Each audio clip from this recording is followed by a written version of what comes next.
Hello students, welcome to B biological. আমি Aditi ma'am. যারা NEET 2024-এর পরীক্ষা দিতে চলেছ, তোমাদেরকে একটা খুব গুরুত্বপূর্ণ কথা বলার জন্য আজকে তোমাদের সামনে চলে এসেছি। অনেক স্টুডেন্টের মনে প্রশ্ন আসছে যে তোমাদের কি নিটের যে ডিলিটেড সিলেবাস, অর্থাৎ আগের যে সিলেবাস ছিল সেই সিলেবাসেই কি তোমাদের পড়াশোনা করতে হবে, মানে ডিলিটেড সিলেবাসগুলো কি পড়ে যেতে হবে? এবার এই প্রশ্নটা স্টুডেন্টদের মনে আসাটা অবান্তর নয়। কেন অবান্তর নয়? কারণ এনটিএর যে অফিসিয়াল ওয়েবসাইট nta.ac.in, তোমরা নিশ্চয়ই জানো যে ওখানে ফ্রি মক টেস্ট দেওয়ার একটা অপশন আছে। ওদের নিজস্ব অফিসিয়াল সাইটে যে ফ্রি মক টেস্টগুলো ওরা প্রোভাইড করেছে, সেগুলোর মধ্যে কিছু কিছু প্রশ্ন কিন্তু ডিলিটেড সিলেবাসের থেকে এসেছে। এবার অ্যাজ আ নিট অ্যাসপিরেন্ট তোমাদের কি করা উচিত?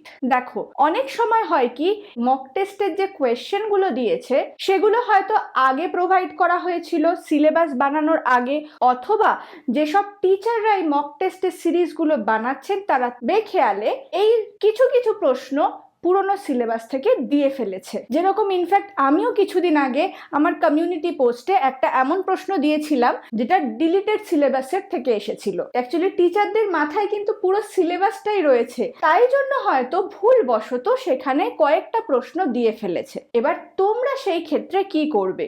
তোমরা কি পুরনো সিলেবাসটাও পড়ে যাবে? দেখো, যদি তোমরা নতুন সিলেবাসে 11-12 পড়ে থাকো, রেশনালাইজড সিলেবাসে, এবং তোমরা পুরনো সিলেবাসটা না জেনে থাকো, ফ্রেশ ক্যান্ডিডেট যারা 2024-এ ক্লাস 12-এর পরীক্ষা দিয়ে এখন নিট দিচ্ছ, তাদের ক্ষেত্রে বলবো তোমরা এই মুহূর্তে এখন নতুন কিছু পড়তে যেও না।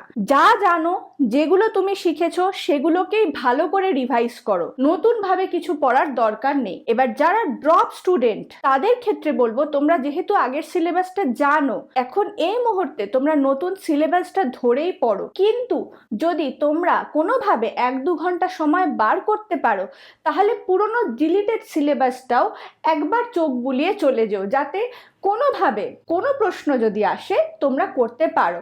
কিন্তু বলে রাখি, ডিলিটেড সিলেবাস থেকে কিন্তু প্রশ্ন আসার সম্ভাবনা নেই।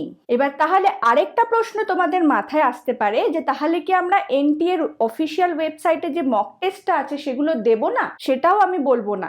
তোমাদের হাতে যদি এনাফ টাইম থাকে, নিজের পড়াটা করে সমস্ত এমসিকিউ প্র্যাকটিস করে তারপর যদি টাইম পাও, তাহলে অবশ্যই গিয়ে নিটের অফিসিয়াল সাইটের যে মক টেস্ট সেইগুলো দিয়ে আসো। তাহলে তুমি অ্যাটলিস্ট বুঝতে পারবে যে তোমার প্রিপারেশনটা কত দূর। কিন্তু এইটুকু বলবো, যখন প্রশ্নটা তুমি অ্যাটেম্প্ট করবে, তখন যদি মনে হয় যে এটা ডিলিটেড পার্ট থেকে এসেছে, তখন তুমি সেই প্রশ্নটা স্কিপ করে অন্য প্রশ্নে চলে যাবে।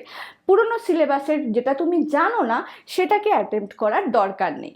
আশা করি তোমাদের সমস্ত ডাউটস ক্লিয়ার হয়ে গেছে। যদি কোনো কোয়ারি থাকে তাহলে কমেন্ট সেকশনে জানিও, আর অবশ্যই তোমাদের প্রিপারেশন কেমন চলছে সেটা আমাকে কমেন্ট করে কমেন্ট সেকশনে জানিও। এইভাবেই তো তোমাদের সাথে আমি কানেক্ট করতে পারি। খুব ভালো করে পড়াশোনা করো। দেখা হবে আবার পরবর্তীকালে এরকমই কোনো একটা গুরুত্বপূর্ণ ভিডিওতে। ততক্ষণ খুব ভালো থেকো।